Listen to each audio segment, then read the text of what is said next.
Yeah, very hot for the drivers and very hot for the tyres. This could be a big factor in the equivalence between the front-wheel drive and the rear-wheel drive as the race goes on. Well, yes, 41-degree track temperature, 21-degree air temperature, so it is that much hotter than we've had at any of the touring car races so far this season, but that is actually more of a problem. They've got some cement dust to soak up some oil. John George's engine let go on his outlap there. Well, yeah, John actually had a problem with the engine yesterday, and they put a fresh engine in that overnight. So I think it's probably an installation problem. It looks so bad. I think it's probably an oil line that has blown off. But of course, the teams here at Oulton are not allowed to start the engines until midday because of the church break. So they really couldn't find out until he drove that car out the pit lane that everything was all right. So I'm hoping that the engine hasn't been destroyed and it's just an installation problem. There it is going. You can see all the smoke as the oil pours onto the hot exhaust. John pulls it off the track as soon as he's aware of it, but clearly it's left a big trail of oil on that corner, and although the cement dust does soak it up quite well, it'll create a cloud storm for the cars as they drive through it, and because it's on the line they'll have no choice but to drive through it. Well, that's going to be quite interesting, and of course they're on their formation lap now to get a little bit of experience of just where the oil is. At least they'll be able to learn that on this lap before they get into racing. It's Jason Plato then who starts on pole position, his first pole position of 2009. It's the first pole from qualifying for a Chevrolet in British touring cars in recent times, but behind the two Chevys on that front row they're going to have to watch out in particular for Colin Turkington starting in third in the Team RAC BMW. Let's take a look in detail at that lineup then. It's Plato with a stunning lap in qualifying that was nearly half a second faster than anybody else. Matt Jackson making it a racing silver line front row to the grid. On the second row it's Colin Turkington, and a stunning effort from Adam Jones in the Cartridge World Racing Seat. We heard from him on the grid talking to Louise. That really was a tremendous qualifying performance. Behind them we've got Johnny Adam and Fabrizio Giovanardi, and the Vauxhall hasn't won a race here at Oulton Park since 2004. It doesn't seem to be a track that particularly suits them. Giovanardi's got some work to do there. Seventh on the grid is Stephen Jelly in the second Team RAC car. Then the second VX Racing machine, that's of the youngster Andrew Jordan, who scored his first ever podium in touring cars here last year. Next up, it's a double race winner this year, Rob Collard in the Airwaves BMW, and championship leader Matt Neal. He's starting from 10th place in that Vauxhall. 11th, it's Harry Volkard in the Chevrolet. James Thompson, double winner at Donington, well, he's way down there in 12th place. Behind them we've got Paul O'Neill in the sunshine.co.uk car. Tom Chilton in the Focus is alongside, and next up his teammate Alan Morrison. Newcomer James Nash in the third Chevrolet Lacetti run by Team RML. He's next up on the grid. And then we've got Dave Pinkney and Martin Bell. And as we get towards the back of the grid, it looks like Dan Eaves is on the grid. Seemed to have a problem earlier, but he is there. John George is not, because he's had that engine problem. And Martin Johnson brings up the rear of the grid. So cars heading round. Let's see if we can get a very quick word with James Thompson. He's starting down in 12th. This is Ben in the commentary box to James. James, qualifying didn't go quite as planned, but I think your guys have been working quite hard, haven't they, since that qualifying session? Yeah, the poor guys. It's been pretty hard work for them this weekend in the hot weather. And no, you're right, it didn't go quite as well as planned. Obviously, after Donington, we're very confident with the car, but we decided to try a few things. The reason I'm here is to try and, basically, make the car a little bit of progress through the season if we can, and so we were in our sense of adventure. Maybe got the better of us, and we didn't quite have the same setup we had on at Donington, and it's maybe just bit us a little bit. But I have to say, I think we've got a very strong race car. It's just now a matter of the fact that I've got a few people to try and overtake. Well, if you carry on like that, you'll be commentating the race for us. I'm going to take over now. There'll be nothing left for me to say, mate. OK, mate. I'll look forward to speaking to you later. Right, we are set then for the start of round 10 of the championship. It's Plato looking at that picture on the left as you look at it, and it's the pits. Dan Eaves, he has still got problems. Just see him tucking into the pit lane from the back. But we're getting ready for the start of this race. Plato and Jackson on the front row, Turkington and Jones on the second row. Watch for the fast-running BMWs. Away we go, and here comes Turkington trying to go through the middle. He's got past one of them, but Plato's going to try and fend him off, but he can't. Colin Colin Turkington leads into the first corner from third on the grid, and the man who's won here twice in the last 2 years gets in front again. It's the two Chevys chasing, and so far so good around this first lap. I think they've made it all through Old Hall safely. They have a great start by Turkington, but he'll definitely be under pressure from the two Chevys in these opening laps as the BMW gets its tyres up to temperature. I think the BMW will be strong at the end of the race, but he could be under pressure at the start. Side by side, Giovanardi and Adam Jones slightly further down the order. Giovanardi on the inside. Jones didn't get away particularly well at the start of this race and has paid the penalties. Lost a couple of places in the yellow and green Seat, but up front, no doubt about the Team RAC BMW. That's Colin Turkington. Plato in second place. Jackson in third. Johnny Adam in a good fourth in the Airways BMW. There's a lock-up in the background, and Jones got a bit of a squeeze from somebody there. Couldn't quite see who it was. Collard. It was Collard pushing his way through on that first lap. As here they go through. Look how wide they are, some of them. I think that was Adam Jones right out over the rumble strips. So they're either unsighted. That is 100 plus miles an hour over the top of the hill. Yeah, this is a fantastic part of the Oulton Park circuit. Up through the Druids corner where they're through here at over 100 miles an hour, and then onto the next straight. And Plato's on the attack for the lead of the race. Turkington leads, but Jason Plato that bit closer. Turkington definitely lost a bit of ground on that last little section, and the rest of them coming through as they come up this time to cross the line for the first time. It's Turkington leading, Plato in second position, Jackson is in third, but he's under a bit of pressure from Johnny Adams. Stephen Jelly's well up, he's in fifth place. Then it's Giovanardi in sixth place, Collard in seventh, Alan Jones down to eighth place, having started on the second row. Well, Turkington's won a race here at Oulton Park in both the previous years, so he knows how to do it, but Plato similarly knows he has to attack early on, and perhaps with that oil down at Knickerbrook is just giving him a chance to be a little bit braver.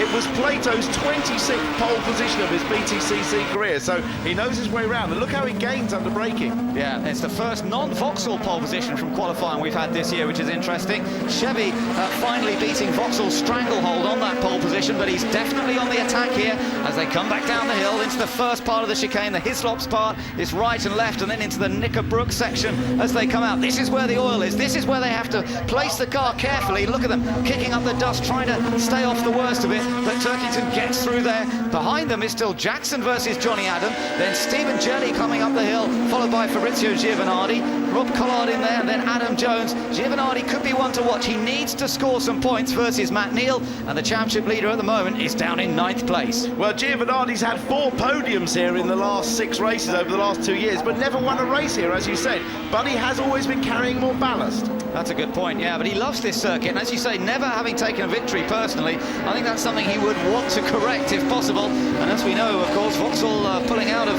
touring cars at the end of the year, so he's not got that many opportunities in a Vectra, so he's going to have to go on the attack, and he's beginning to put Stephen Jelly under a bit more pressure here. This is for 5th place, and Giovanardi, the Italian, very good run through Old Hall, but can he go anywhere with it? Well, he had huge mid-corner speed there, right at the apex. He was carrying a good few miles an hour faster than Stephen Jelly, but he just couldn't capitalise on the exit of the corner. He almost ran into the back, actually. Probably had to back out of the throttle. So Stephen Jelly holds on to 5th place at the moment. Remember, that car damaged as it was at the beginning of the Donington event, and here's a chance for Giovanardi. Jelly turns in late, too wide. You don't allow a space like that for Fabrizio Giovanardi, otherwise he'll be right there. And there's a little bit of touching. He's on the grass as he tries to keep going, but Giovanardi will not give up. And in a situation like this, it's going to be a battle on the brakes now into the right-hander and Hislops, and he's through.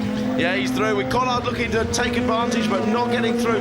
I mean, Giovanardi can always turn his car very tightly and still get good exit, and just a little touch on the back of the BMW forces Jelly to correct the oversteer, and that was enough of a chance for Giovanardi to get up the inside. The yellow and green Seat of Adam Jones is on the back of that little cube, but Giovanardi now in 5th. That puts Stephen Jelly down into 6th. We gather there's a problem for Matt Neal, or is it the other one? It's Jordan. It's Andrew Jordan, is it? Just looking back, I think it is Andrew Jordan in trouble in the other Vauxhall, looking back from James Thompson, and look at that, definite problem there.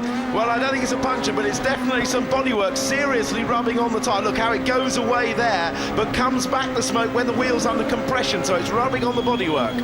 So that's a bit of a Yep, there you are. You see it clearly as he turns into Old Hall Corner. Matt Neal's just ahead of them. There's Giovinazzi coming through. If you carry on looking back, Adam Jones in the middle of the shot. And there's Matt Neal on the attack with James Thompson. Side by side, those two. It's actually Thompson trying to pass Neal, but he couldn't quite do it there. And James Thompson with the day glow flashes. You're on board with James Thompson now, winner of the first 2 races of the day at Donington, on the attack, trying to get past championship leader Matt Neal. At the moment, the Vauxhall stays ahead.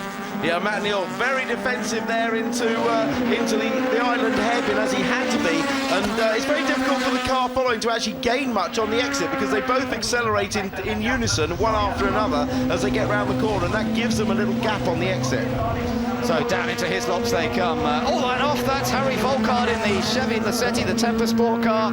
Oh, that's a disappointment. He was running just outside the top 10. He was just behind Andrew Jordan. He had Paul O'Neill around him as well. Not quite sure what happened, but he's obviously dropped to the tail of the field. Has rejoined as we're back with the race leader. It's still Colin Turkington, just about fending off Jason Plater. Adam Jones there took a funny line out of Druid's corner in the background, I saw. Whether Jelly made a mistake. There's what happened to Volkard. Difficult to see whether there was any touch at the beginning or whether he just lost it on the brakes. No, there was definitely some contact there as he turned in, but Paul O'Neill just looking up the inside into that very, very tight Knickerbrook chicane. Oh, Plato very wide there. Oh, experimenting with the dirt on the exit of Old Hall Corner, but it doesn't do him much good. He's still there in second place, and Matt Jackson's running strongly in third. These two Chevys are shining here in the sunshine at Oulton Park. Fourth place for Johnny Adam, fifth still for Giovinazzi, who's not really been able to close the gap. Then Jelly, then Jones, Matt Neal in the first of the Vauxhalls in that shot, but he's got Rob Collard behind him and James Thompson. Yeah, well, Collard's passed Thompson, because Matt Neal we saw pass him on the last lap, and Collard's snuck through as well.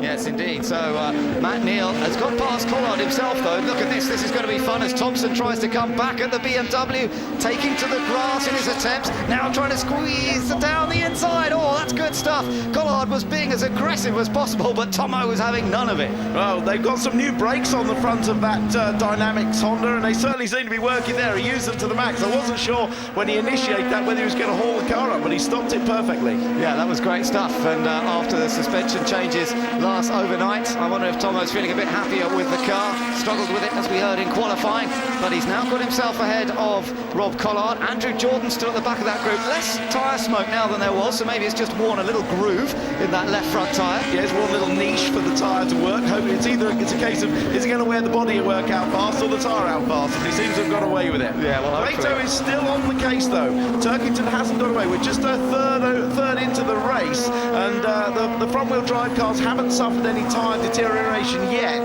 but we do expect in these high temperatures that the front-wheel drive cars could suffer on the last third of the race. Well, that would be to Turkington's advantage, clearly. Andrew Jordan has got past Rob Collard. In the background, James Nash having a good run in his debut in British touring cars in another of the RML run Chevrolet Lacettis, the blue cars. You've got two of them up there, Plato and Jackson running second and third. Nash running in 13th place, ahead now of Paul O'Neill and Dave Pinkney and Alan Morrison. Tom Chilton, by the way, in the first of the Ford Focuses, he's running in 12th place, just outside the points as we continue once again in this sort of mid-group battle. Thompson 9th, there's Jordan in 10th, and then Rob Collard in 11th. There's James Nash with the blue Chevrolet. Right behind him, we've got Chilton. In fact, he's passed Chilton there, so there's been a change of position. Yeah, great to see James Nash in the series, a former Seat Euro Series driver, and doing a really respectable job with RML now running 3 cars in the British Touring Car Championship, having started the year not running any. And of course, they're racing in the World Touring Car Championship this weekend in Valencia, so busy weekend for them. Yeah, it's pretty tough, isn't it? But they're doing well. They've got 2 cars in the top 3 at the moment, and there's James Nash.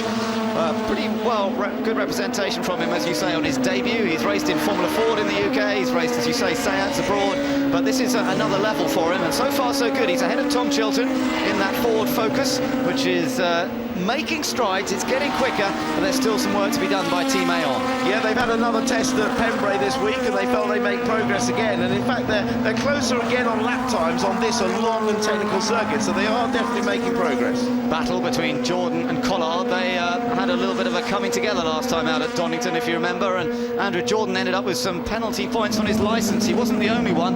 A couple of other drivers also ended up with penalty points on their licences after a couple of problems. So there you are, Andrew Jordan followed by Rob Collard.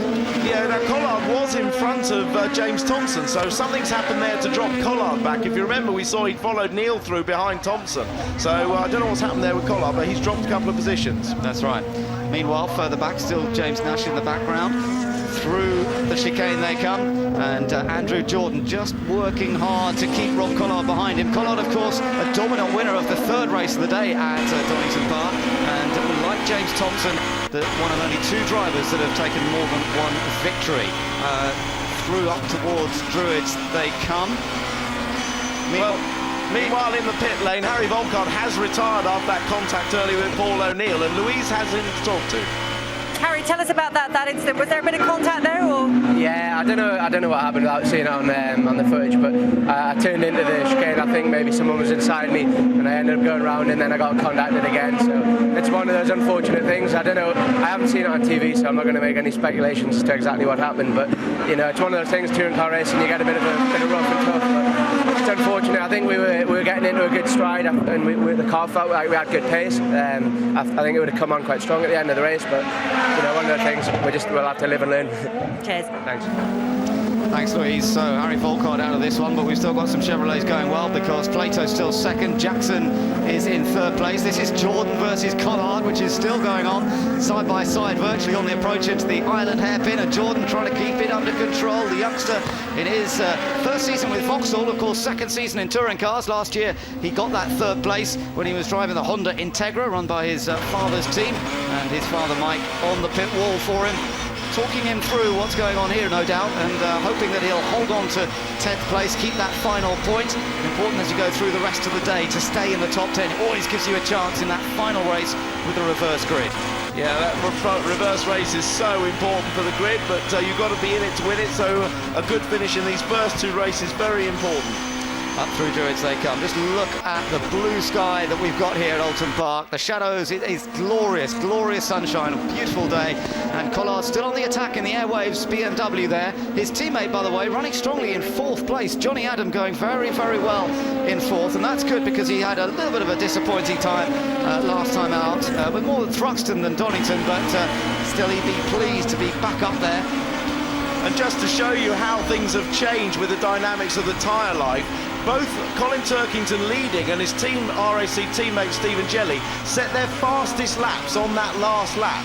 Meanwhile, however, the front-wheel drive cars of Plato, Jackson have actually lost about half a second over their best lap time. So it just shows you the dynamics of how tyre wear and tyre life changes front-wheel drive to rear-wheel drive. Yeah, it is interesting. And Jordan there into the hairpin. You're still riding on board with Rob Collard here, and it's got a good run out of the corner, but can he do anything? Jordan's going to surely move to the right here to stop him coming down the inside. There's not much space there. You can see it from the onboard camera. Now Jordan eases just to the middle of the road, just to make sure Collard doesn't try the outside line either, and it stays situation remain.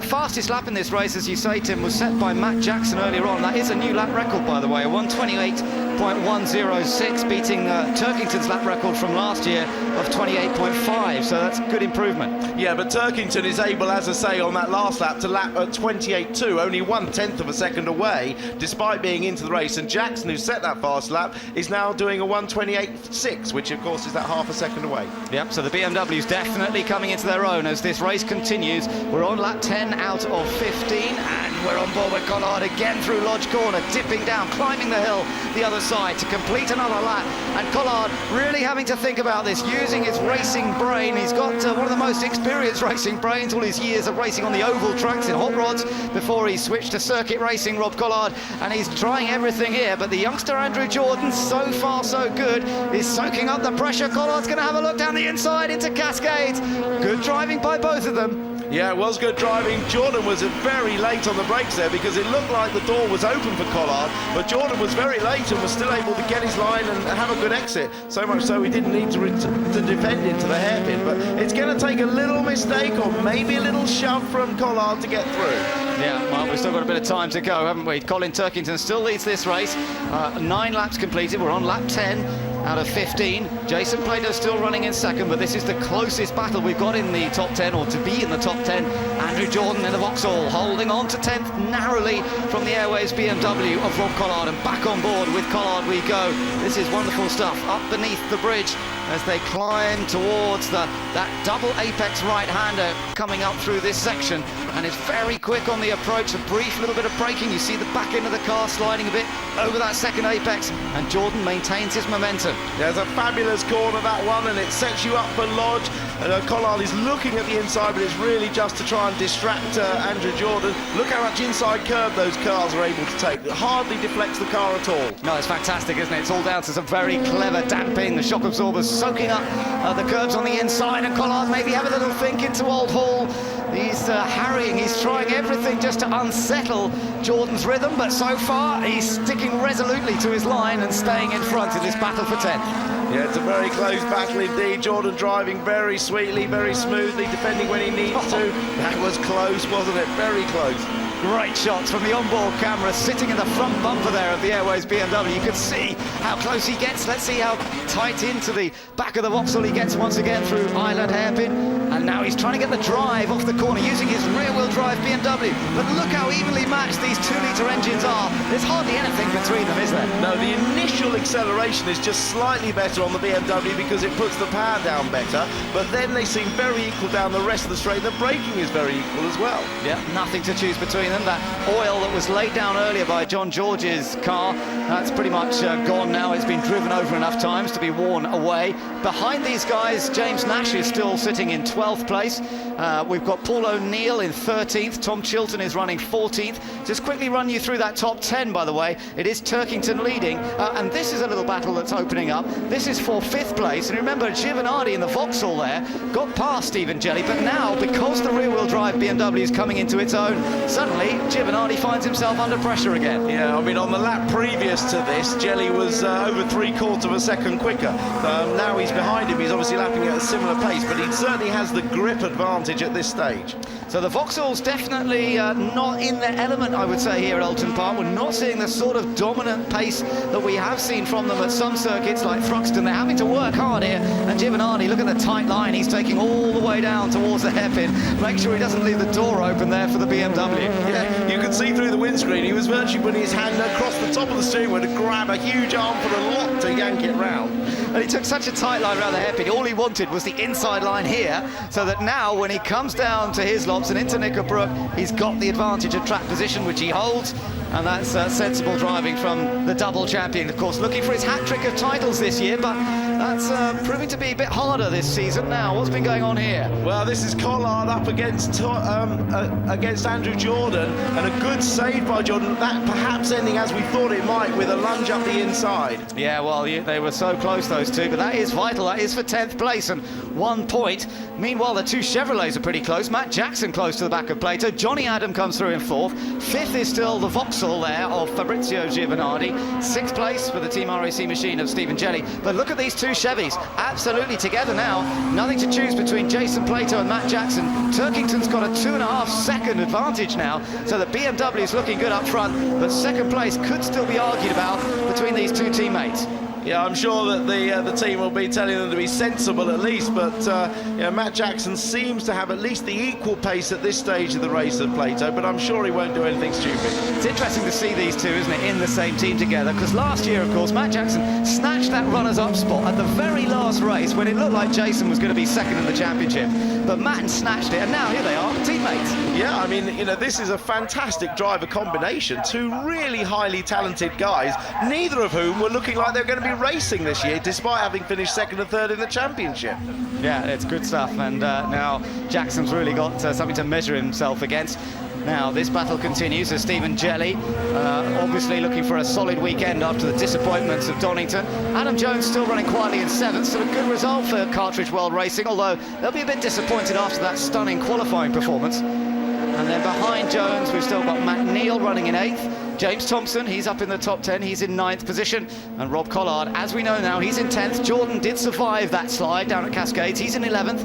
And then James Nash in 12th, Paul O'Neill 13th, Tom Chilton 14th, ahead of the other focus of Alan Morrison in 15th. Then it's Dave Pinkney, Dan Eves, Martin Bell, Martin Johnson. We've only lost the one car. That was Harry Volkard earlier on. Everybody else still running in this race. Yeah, 2 laps to go now, so things just tightening up a bit, but Jelly hasn't given up hope of getting that 5th place of Giovanardi. No, he's going to keep chasing, there's no doubt. A couple of laps to go, as you say, and the pressure's still on. We've seen Turkington pulling away up front. He's had that clear air that Stephen Jelly would love to find once more if he could get alongside Fabrizio Giovanardi, but he's got to manage it first. And of course, it was a bit of contact with a Vauxhall that put Jelly in the wall. It wasn't a big problem in terms of somebody's fault, but there was slight contact between himself and Matt Neal at Donington in the wet, and that's what meant Jelly went into that wall quite as heavily as he did.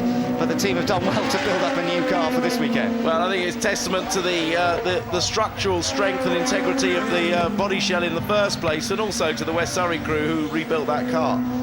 Adam Jones still behind them, and then it's Matt Neal in the other Vauxhall. Very quiet race from him, but he's got James Thompson pretty close behind in the Team Dynamics Honda Civic there, which worked so well at Donington. Struggled a bit yesterday, but seems to be showing a slightly better pace now. And Matt Neal's got his mirrors full. Remember, Matt's carrying maximum ballast here, so lots of lead weight aboard that Vauxhall as a result. Oh, and off!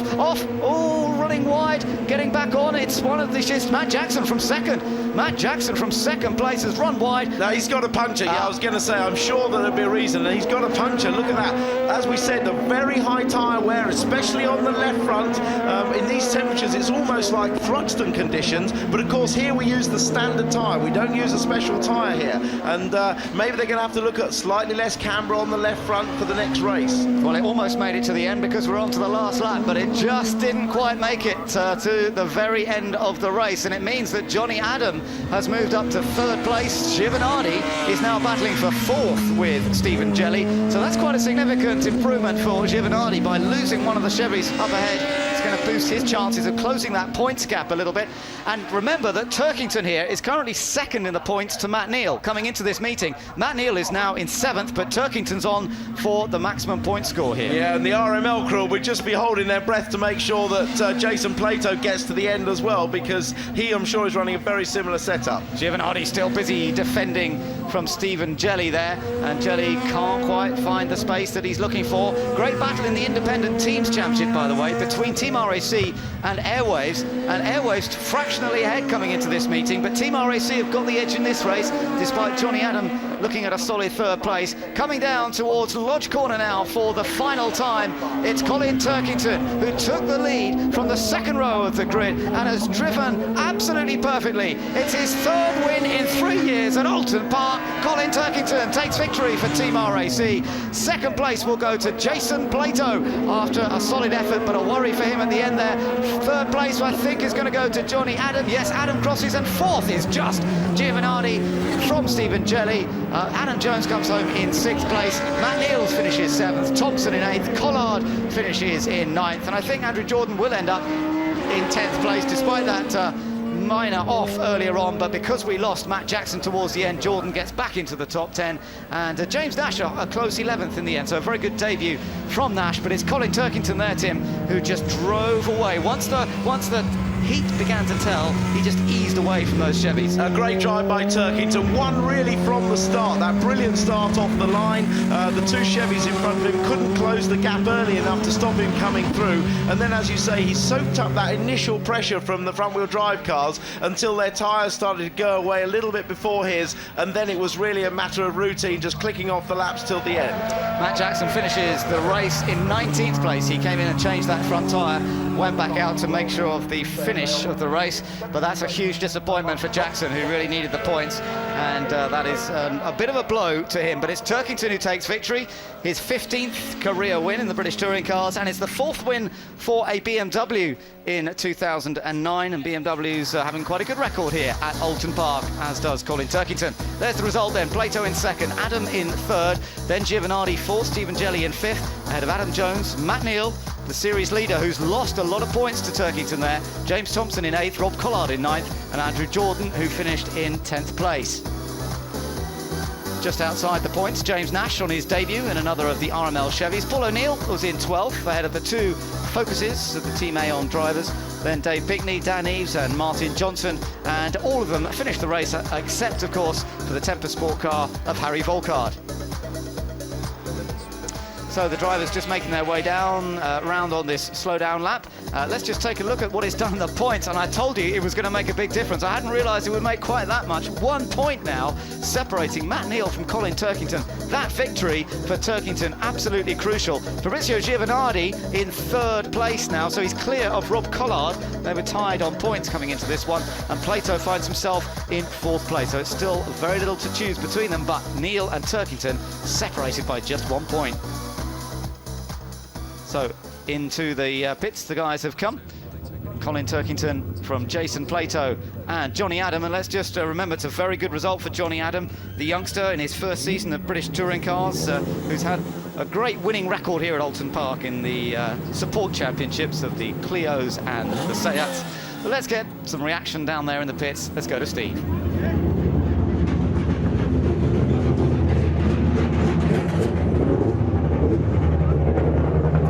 So Colin Turkington, race winner, and a very happy one, of course. 2nd race win of the season.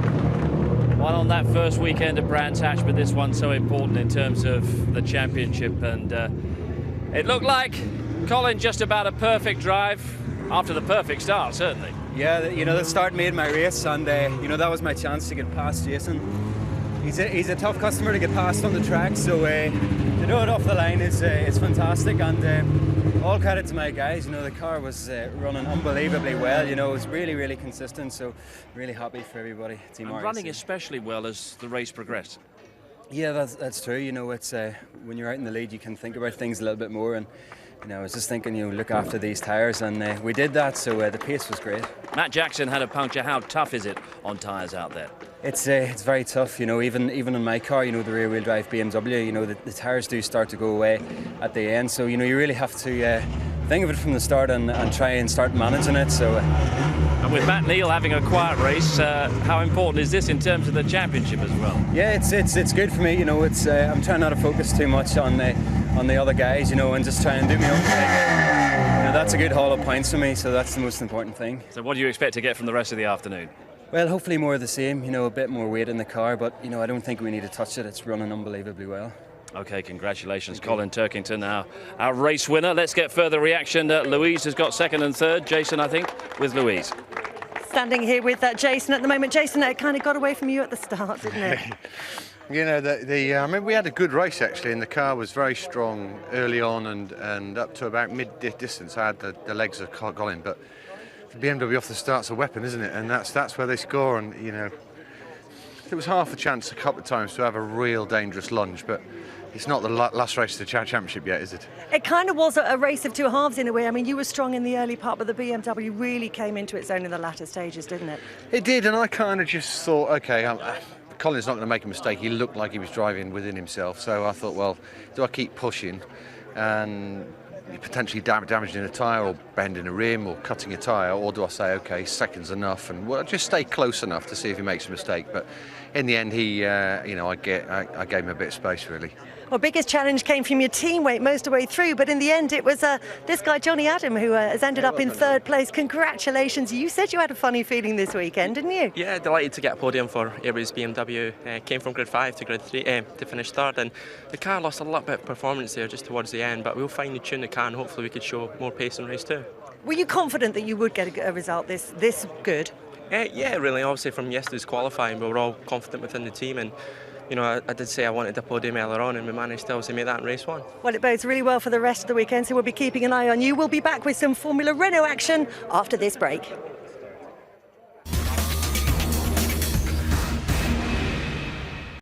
That's right, well, we'll see. Plato, as you can see on the outside of the front row. Johnny Adam starts in 3rd place. Good opportunity for him. Fabrizio Giovanardi, he's starting in 4th place. And then you've got the likes of Stephen Jelly and Adam Jones. Now, Adam Jones made a poor start on the first race, and he was telling me afterwards they've got a real pickup problem with that engine. For some reason, they don't quite know why. and so off the line in particular, it was very difficult. Let's take a look then at how they do line up for the start of this second race. It is Colin Turkington on pole position, Jason Plato alongside. It's BMW versus Chevrolet on the front row. Second row, Johnny Adam versus Fabrizio Giovanardi. Giovanardi, the first of the Vauxhalls on the grid. Behind them, we've got another BMW, the Team RAC version of Stephen Jelly. Adam Jones in the Cartridge World Racing machine is next door. Then it's championship leader Matt Neal. Now, he's got no weight this time, no lead ballast. He could move up from there. James Thompson is 8th on the grid. 9th, the man we were speaking to a moment ago, Rob Collard. Andrew Jordan, the man he had the incident with, is alongside him. Then it's James Nash and Paul O'Neill together on row number 6. On row 7, it's the two focuses of Tom Chilton and Alan Morrison. Then Dave Pinkney lines up on row 8 together with Dan Eves in the second Seat. Martin Johnson is on row 9 with Martin Bell alongside. Towards the back, Matt Jackson, who suffered a puncture in the latter stages of the race when he was running third. Harry Volkard went out of that race. And John Jaw starts at the back, and he's had a new engine fitted, well, in fact an old engine, but an engine that works, fitted for this second race of the day. Now we've got the radio on board, this time with Rob Collard. We spoke to him very briefly on the grid there, but we'll try and have a quick chat with Rob as he makes his way around. And there we are with the onboard view. And this is Ben in the commentary box to Rob. Rob, conditions look better. There's no oil on the track this time. Hopefully that makes things easier for you in this second race. Yes, it was very touch and go on the first race. There was a lot of oil at the Nickelbrook chicane on the opening couple of laps, and it was very off-putting. Now it's a bit of a special day for your family. Tell us what it is today then. It's my father's birthday today, so if my dad's watching on TV, happy birthday, Dad. Indeed. Thanks for that, Rob. Have a good race and a happy birthday. Thank you very much. From all of us to Rob's dad, watching it on TV. Of course, a double winner so far this year, Tim, so he's had a really good season with Team Airways. Very, very strong. Came in well prepared this season after a good end to last year. Very confident, really pushing hard, and big family day as well. His son Ricky is racing karts out in Indianapolis in America, believe it or not. So all involved this weekend. They don't know where to look next, really, do they? So the internet will be busy trying to keep up with the family's results, I'm sure. There is Rob Collard then. So he's starting in 9th position with Andrew Jordan, the man he had that little contretemps with, right alongside him. But up front, it is Colin Turkington, of course, looking for 2 out of 2. And the fascinating thing here is the championship has narrowed to just 1 point. Now, is there a problem for Collard here? Having spoken to him for a moment ago, he's now obviously got a problem.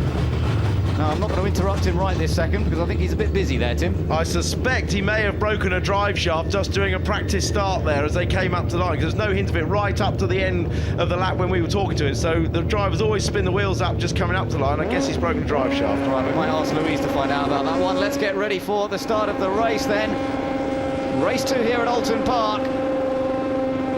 Lights out, away we go, and off the line goes Turkington, a beautiful getaway. Plato not so good, and it's Giovanardi on the outside of the Vauxhall who's challenging for second, and Stephen Jelly following him or trying to. Giovanardi's got it a second. What a great start for the Vauxhall. Plato fends off Jelly, and Johnny Adam losing out. Adam Jones on the grass, my goodness, just about making it through. Turkington making the break, and Jelly versus Johnny Adam into Cascades. Yeah, it was Johnny Adam that actually made the bad start there on the inside behind Turkington, which opened the door for Giovanardi and Plato to get in front. So Turkington making the most of it. Further back, you've got Vauxhall and Matt Neal, then Andrew Jordan on the inside of James Thompson. Thompson wide at the hairpin, and that's going to give Jordan the run, surely, on the exit of the corner. Nothing to choose between them, side by side, but just about giving each other room. Turkington leads, Giovanardi in second. He's never won here before, Giovanardi, and he's chased Turkington in the past. Plato's third, Jelly fourth. And Jordan versus Thompson. Thompson has to take to the grass. Well, Thompson has to take to the grass. He mustn't gain anything. He certainly didn't. He came out right back on the bumper of Jordan. Well, that worked pretty well, and he's clever stuff there from James Thompson. He shouldn't get penalised up front. Look at Turkington versus Giovanardi. These two, a couple of years ago, had a massive dice for the lead, and it ended up being the closest ever finish in British touring car history. And Giovanardi trying to use the best of the front-wheel drive in the early laps here, because he knows that as the race progresses, that BMW will get quicker. Yeah, speaking to Vauxhall, they know that really and truly that unless they get in front at the start, the tyre deterioration because of the extra heat and the fact they're front-wheel drive is going to really make them suffer later in the race. Plato still in third place, Jelly in fourth. He's got Johnny Adam directly behind him in the Airwaves car. Plato running wide, but as standard there. Matt Neal, keep an eye on Matt Neal. He's still sitting in sixth position at the moment behind those two BMWs. On board with race leader Colin Turkington, looking right back at Fabrizio Giovanardi, and these two have had some great dices, but particularly here, as I mentioned, at Oulton Park, and Giovanardi just looking. Turkington managed to keep Plato behind him. Is he going to do the same with the reigning champion? Yeah, you saw a good shot of that concertina effect there as they come into the braking area. One car brakes, the other car then brakes at the same time and closes up, but then on the exit, the gap separates to as it was before. Into Hislops, and Turkington still with that slight advantage. Plato in third. Look at this little group behind. Watch for this. At the back of that group's Adam Jones in the Seat. James Thompson's just ahead of him. But that little group, they could possibly see some changes there. Remember, we're looking at the top 10 in particular because race 3 will be a reverse grid for up to 10 cars. So we'll have to wait and see what happens. You're on board with James Thompson, and he's chasing Andrew Jordan. That's for 7th place. Yeah, we can go down to the pits, though, and hear what happened to Rob Collard. Yeah, certainly wasn't expecting to be speaking to him again so soon. Rob, what was the problem, Rob? Unfortunately, we've just broke a prop shaft on the warm-up lap. We've done a sort of dummy clutch start, rolling up to the grid, and it's just gone bang. So, really bad luck for the Airways BMW team. It just, and seems like it's the end of my championship hopes at the moment. So, can you not fix it for the next race? Well, I hope the team can. The Airways team are fantastic, and the BMW is quite a good car to repair. So I'm hoping the team can get me fixed and we can go and race free. But obviously, no reverse grid. We're starting from the back. It's going to be a real uphill battle from here on. Bad luck, mate. Thank you. Thanks, Louise. Up front, it's still Colin Turkington with Fabrizio Giovanardi with a little looking down the inside. It's just a slight difference in line more than anything on that turn-in. But Giovanardi playing it a bit cautiously. He needs the points here, remember, as he tries to get involved in that top 3 championship battle. Yeah, there was an opportunity then. He could have just eased off the brakes and had a little touch on the back, but he didn't. And there's Johnny Adam challenging now. Jordan's got past him, yes. Andrew Jordan has got past Johnny Adam, so Andrew Jordan up into 6th place there. So that's a good move from his point of view. And Johnny Adam now under pressure from James Thompson and Adam Jones directly behind.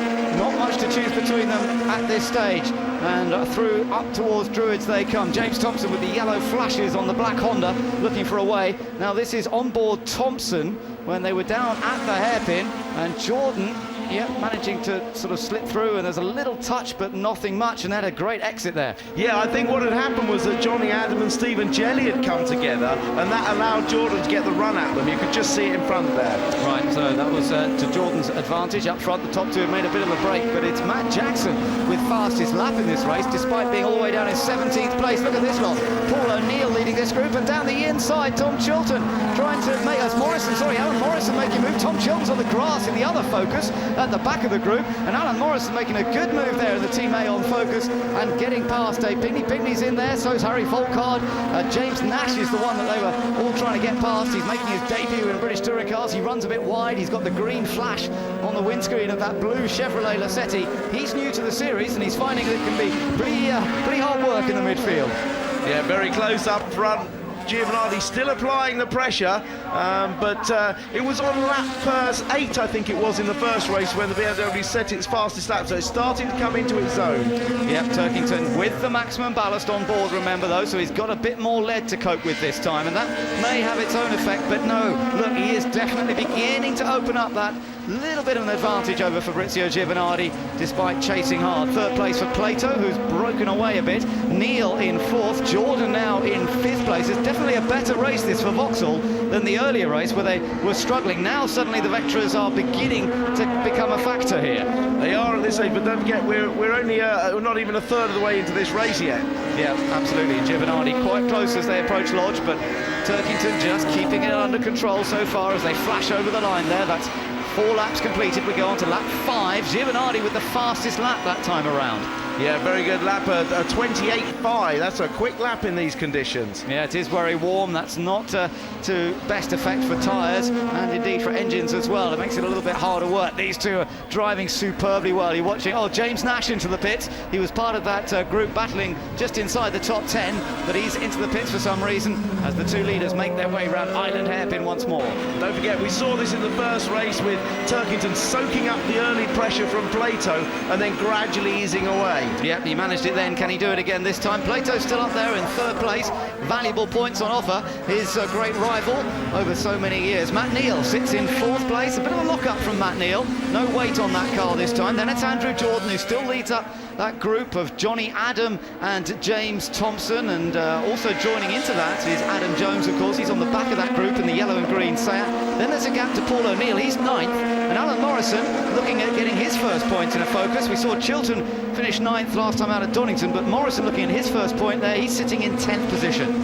Yeah, it's definitely Matt Neal that's pushing really hard. You keep seeing puffs of smoke as he brakes really, really hard into the corner there. You see another one as it just picks up the inside rear, but he's quicker than Plato in front. These two old touring car rivals. Yeah, that's going to be one to watch as Jordan now coming under more pressure from Johnny Adam, and now that the BMW is getting more comfortable, if you like, with the tyre temperatures up and the front-wheel drive cars beginning to lose a little bit of performance, Johnny Adam wants to try and get back past Andy Jordan. Had that great third place in the first race today, did the young Scot, and these are two youngsters, of course, both trying to prove themselves in British touring cars this year. Both real big opportunities, and they want to stamp their mark, but without making mistakes. Right behind them, it's James Thompson, double champion in the past, and back for his first full season in the series for several years. Jordan a bit wide. Here comes Johnny Adam. He's up the inside in the Airways BMW, and he's made the move. Well, that was as clean as you could possibly do it, wasn't it? That's a fraction of a mistake from Jordan,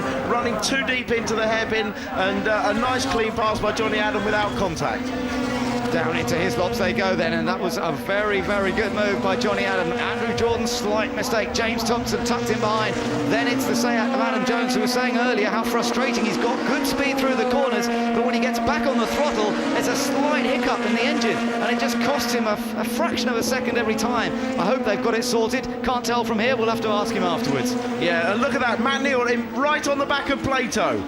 Yeah, this is getting very tight. This is for third place, of course. Plato just holding on for the moment from Matt Neal, but it's tight. Matt Neal looking for every opportunity, and up across the line they come. 6 laps across the line. We gather there's a gearbox problem for James Nash, and that's why he's had to come into the pits.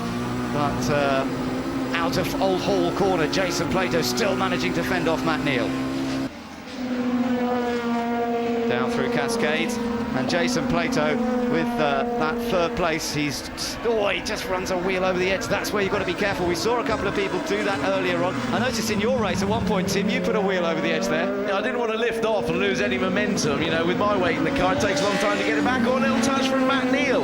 Good stuff. But you're so far into that corner, and the car is really pushing out. There's a lot of G-force, and you don't want to lift off and lose momentum down the straight. Absolutely. So that's what we saw from Jason Plato there, trying to keep that momentum up. These two are such seasoned rivals. No love lost between them, as we know, but Matt Neal will look to try and get through cleanly if possible. He knows that Giovinardi's sitting up there in second, and in terms of the championship, remember, Matt Neal came into this particular race 1 point ahead of Turkington. Now, Turkington leads the race. If Matt Neal can get himself a podium finish, he's going to limit the damage here of that Team RAC car leading the race, and that's what he wants. He wants to try and get past the blue Chevrolet of Jason Plato, and we're still only at around half distance, so there's plenty of time here.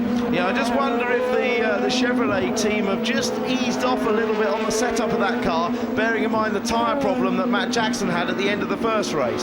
Just talking of Jackson, he's now up to 12th, but the fastest lap in the race, which he had briefly, then went to Colin Turkington. Here's James Thompson trying to get past Andrew Jordan.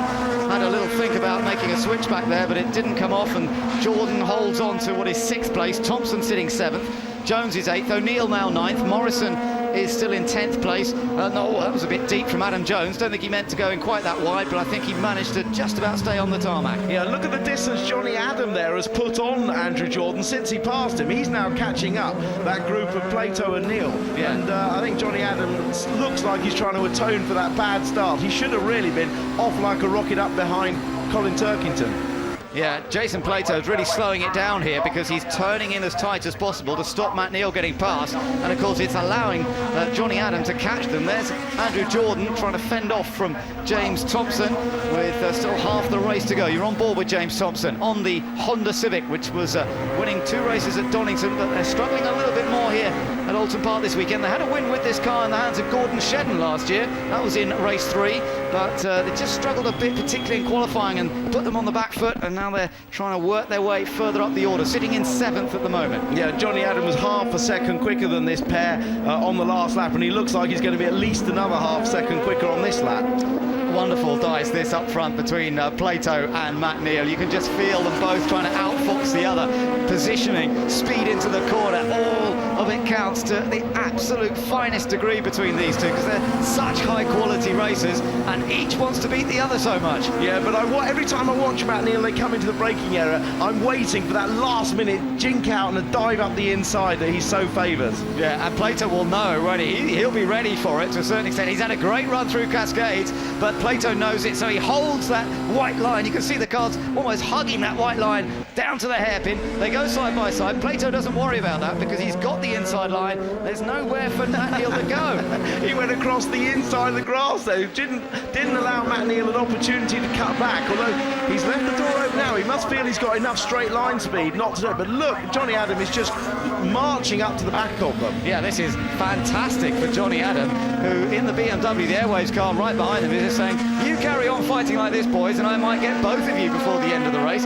Johnny's currently sitting 5th, of course. This is the battle for 3rd place that we're watching. Out in front, Turkington has just set a new fastest lap, by the way, in that Team RAC BMW, and has a 1.4 second lead over Giovanardi in 2nd. And there you are, leader, 2nd place Giovanardi, and here's the battle for 3rd. Yeah, here we go. What's going to happen here? Plato's super defensive here. He's going to leave Matt Neal exposed to Johnny Adam. He's going to have to both attack and defend, which is what Plato wants, really, because it means it'll take the heat off him. Yeah, in a way, he'll be quite happy that Johnny Adam's joining in here, and Johnny Adam in the BMW really is right with them, and he could have a chance into Old Hall. He decides to back out of it, and this is going to work to Jason Plato's favour, because suddenly Matt Neal has to watch his mirrors as well as trying to find a way through past Jason Plato. Yeah, talk about mirrors, it's mirror on the wall for Colin Turkington. Little mistake there. Definitely a loss. Look, just a little movement there, immediately loses about 5 or 6 yards or car lengths, and straight away he's got to defend, and this is what Plato wants.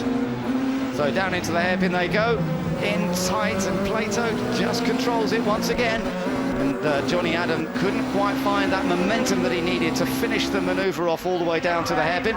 So this is still the race for 3rd. Behind them you've got Andrew Jordan sitting in 6th place, Thompson in 7th place. Not much to choose between those two either. And then that little bit of a gap back to Adam Jones, Paul O'Neill.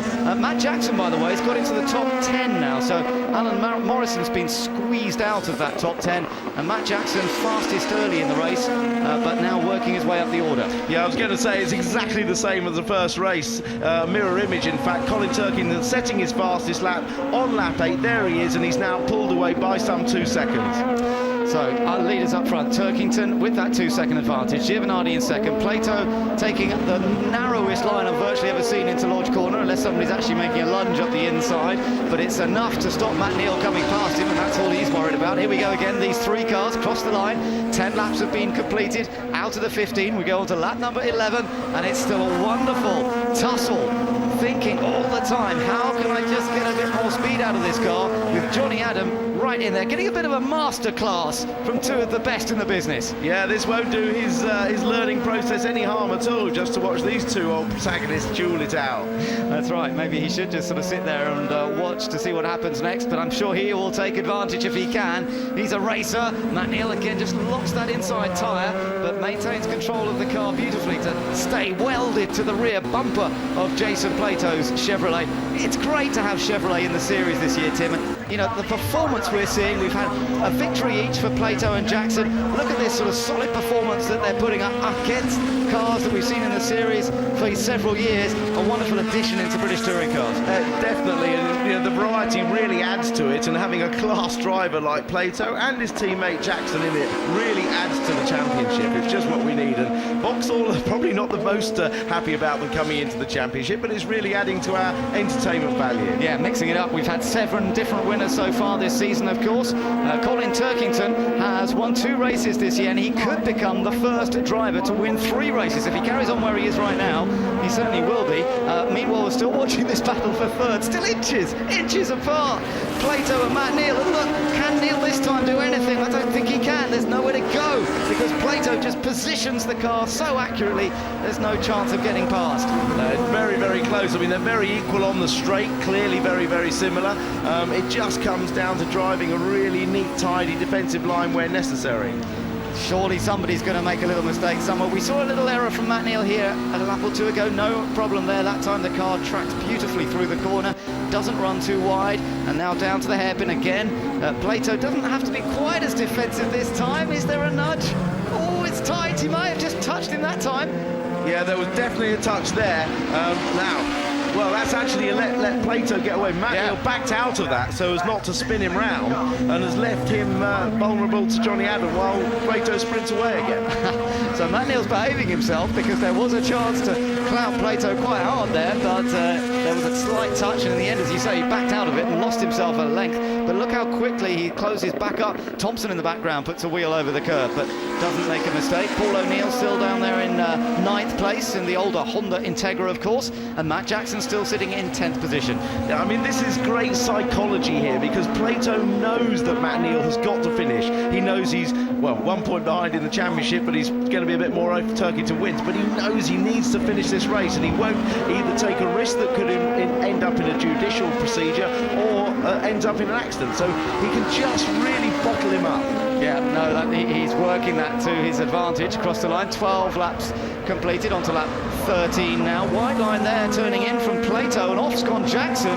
Was that in with company? I don't know, but well, he was in 10th. That's on the approach logic. Look, has he got another puncture? Look, I don't know. He's got. No, he's just sticking out from the bodywork there, but there's some problem there for sure. Now remember, Matt Jackson did have that puncture late in the first race, so Plato's got to be a bit cautious in terms of how he manages his tyres. The Vectra of Matt Neal there looking good. No weight on board that Vectra, of course. Jason Plato himself is carrying 36 kilos and trying to go on the grass around the outside this time. Matt Neal trying to take advantage of that difference in weight between them, but he couldn't quite do it again. You'd think probably with 36 kilos difference that Matt Neal might be able to drag past him on the straight, but he certainly can't. That Chevy has a hell of a good engine in it. It just proves it, doesn't it? Yeah, and up this hill, I mean, you'd expect with the 36 kilos on board the Chevrolet here that he might struggle up the hill, but no, pulls very well, and we saw that right from the Dark Car's debut at Brands Hatch, how quick it was at the end of the straight, and Matt Neal can't do much about it currently as we're getting into the latter stages of this race now, and Plato again will surely have to go middle of the road here. We've seen Matt Neal pull off some wonderful late lunges into this corner in the past, but again he's being a bit cautious. Yeah, you're thinking like me, it looks like he's too far back, and then at the last minute he goes and dives out, but even Matt didn't try it then. No, he felt it was asking too much. Johnny Adams still sits in there behind them in the Airwaves BMW. So 2 laps to go now. Turkington has the lead of this race by 4.6 seconds, so he really is comfortably out in front, and he's looking at a double win here at Oulton Park. The sun is certainly shining for Team RAC. Giovanardi still in 2nd place, but the battle for 3rd is wide open. Yeah, such is Turkington's pace that depending on how many cars get reversed in this last race for the final race, I wouldn't be surprised. He hasn't got a bad shot at the winning 3 out of 3, which Dan Eves did at Thruxton.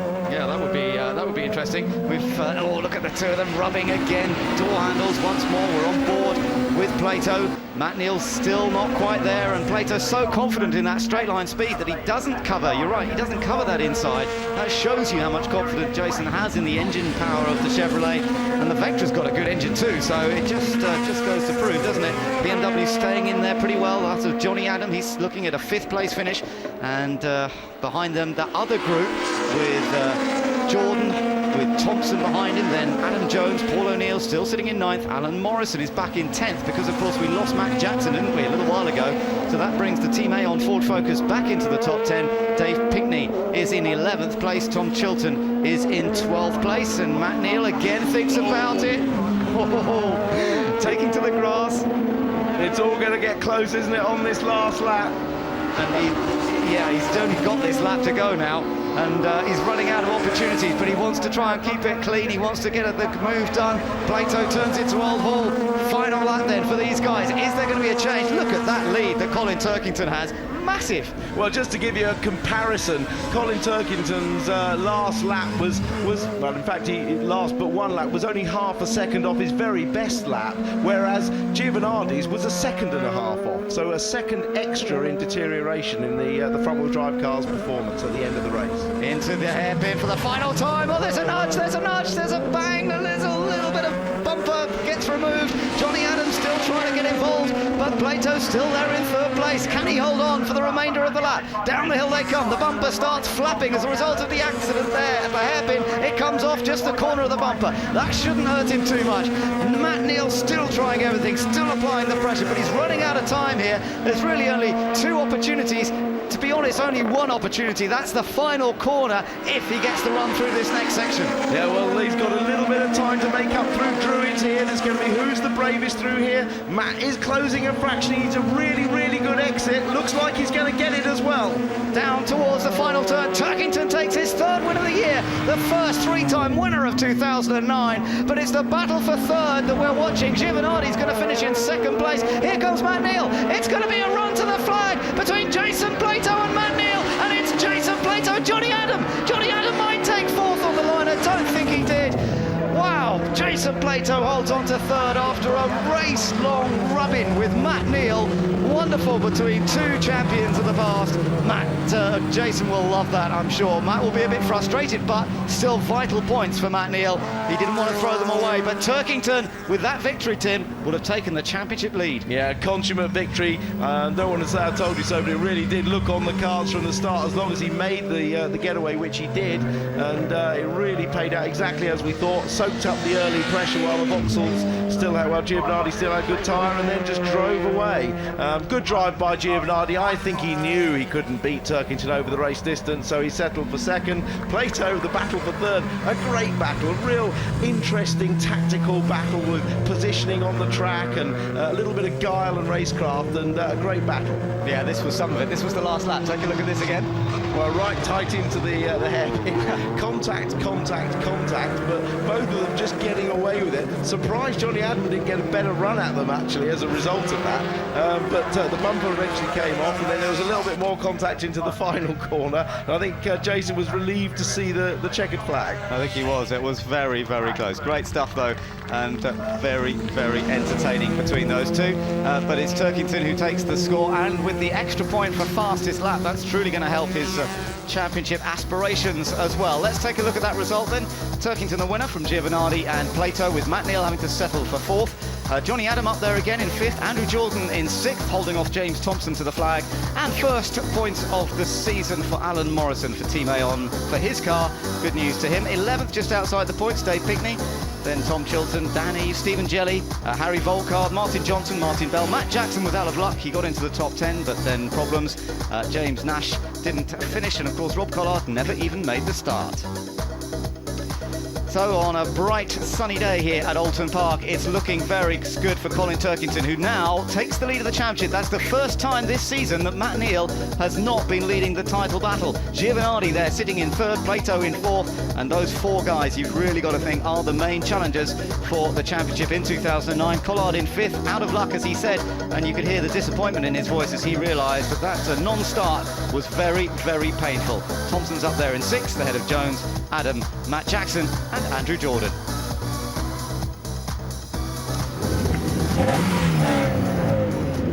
So for the 2nd time this afternoon, we welcome Colin Turkington, race winner, but also the first 3-time winner in the championship this season. And that means that he takes over as the new championship leader. Colin Turkington with 2 wins out of 2 this afternoon. And once again, Colin, after You'd made that start, which was all important. Another trouble-free run. Terrific stuff.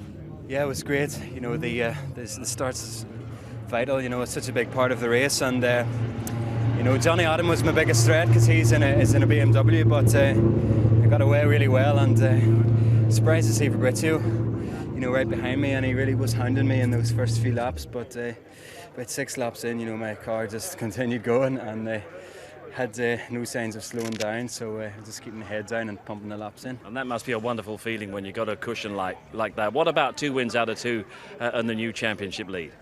Yeah, it's fantastic. You know, I'm trying not to think too much about the championship. You know, it's very early days, but you know, to win twice in one day is fantastic. So, you know, the way we're going today is going to take a lot to stop us in the next one.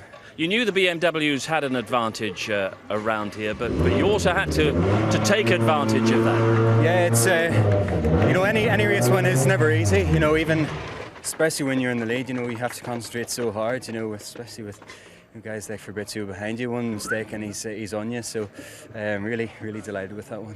Thoughts for the final race with its reshuffle grid? Yeah, hopefully they don't pick P10, and you know, mid-grid somewhere would be lovely, and just another strong race, you know, would be great. Well, it is important that we try to get the reaction of Jason Plato, which we'll do either in the next few minutes or on the build-up to our third race this afternoon. Fabrizio Giovanardi has just pulled alongside. He's in second, but what a tremendous scrap it was for third. Jason is coming in a few minutes' time, but we must take a break, and in a few minutes we will conduct that draw for the grid for round 3 here at Oulton Park.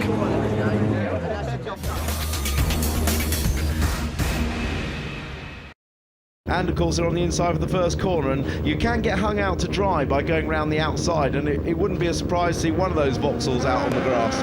Well, let's wait and see. They're waved away now on their green flag lap.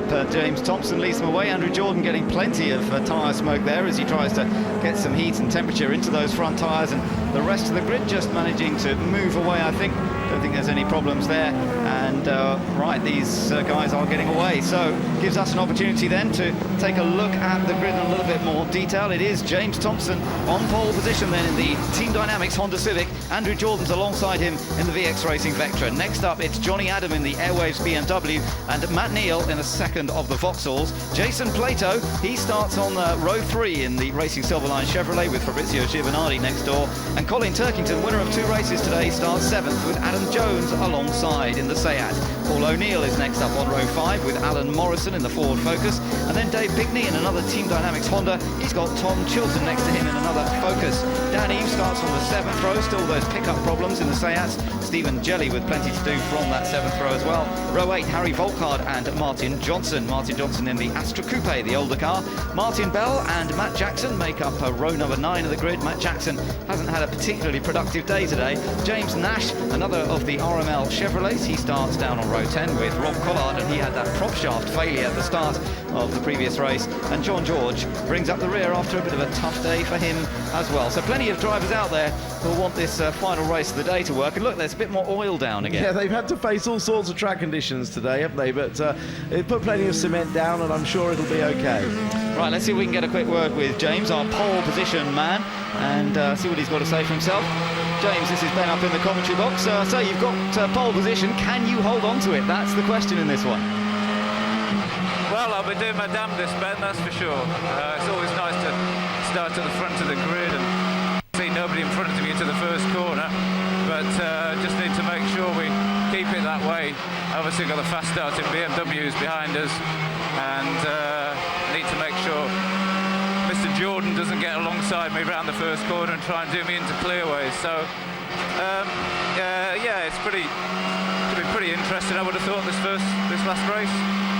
Great track, this Oulton Park circuit, looking fantastic in the sun today, isn't it? Oh, it's been beautiful. I hope everybody's enjoyed it today. Just need to try and get a result for my boys who've been working exceptionally hard as always, so try and get one for them today. But I think we're going to be driving the widest Civic in existence, I think, today. Okay, we'll have a good one. And we're watching his feet on the pedals there, Tim. Yeah, he's warming the brakes with his left foot, and he does conventionally brake with the left foot, although that is the other style of doing it, just coming up to line with the heeling and towing action there, you see. It's not really a heel and a toe, it's more of a rocking of the foot. Yeah, good demonstration of that. And there he is, bringing the black and yellow, or day glow Team Dynamics Civic onto pole position. Andrew Jordan on the outside there, then Johnny Adam, as you mentioned.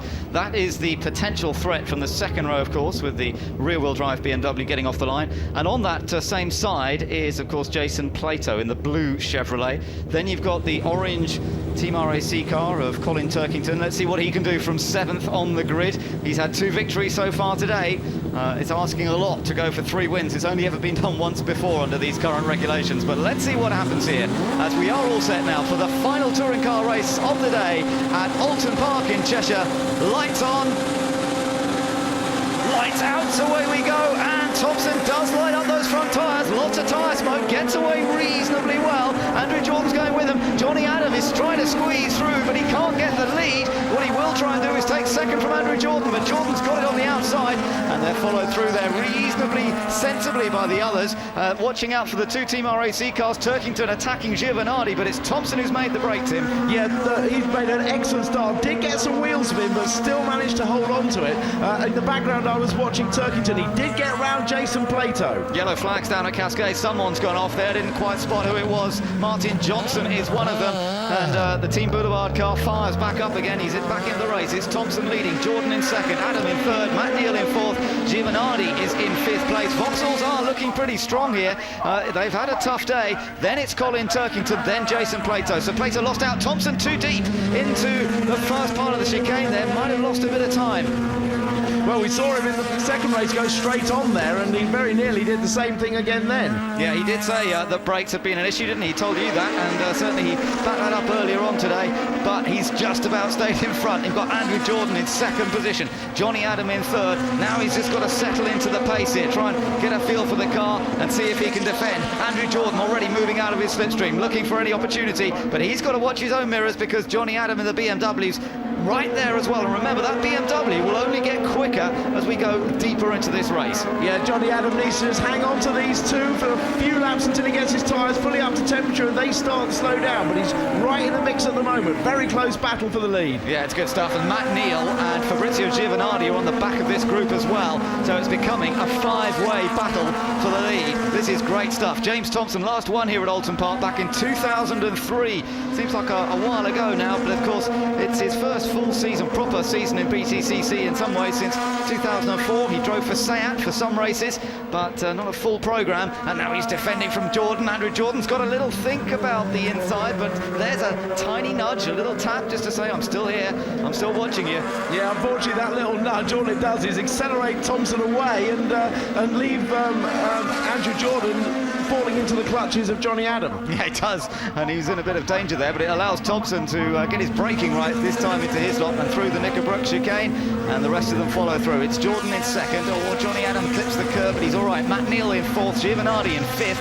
Behind them is still Turkington sixth, Plato seventh, Adam Jones is in 8th place, Paul O'Neill runs in 9th, the top 10 rounded out at the moment by Stephen Jelly. And they come up over the hill, and Stephen Jelly just tucked in behind Adam Jones. In fact, I think he might have gained one past Paul O'Neill. Meanwhile, James Thompson heads down towards Lodge Corner with just enough of an advantage.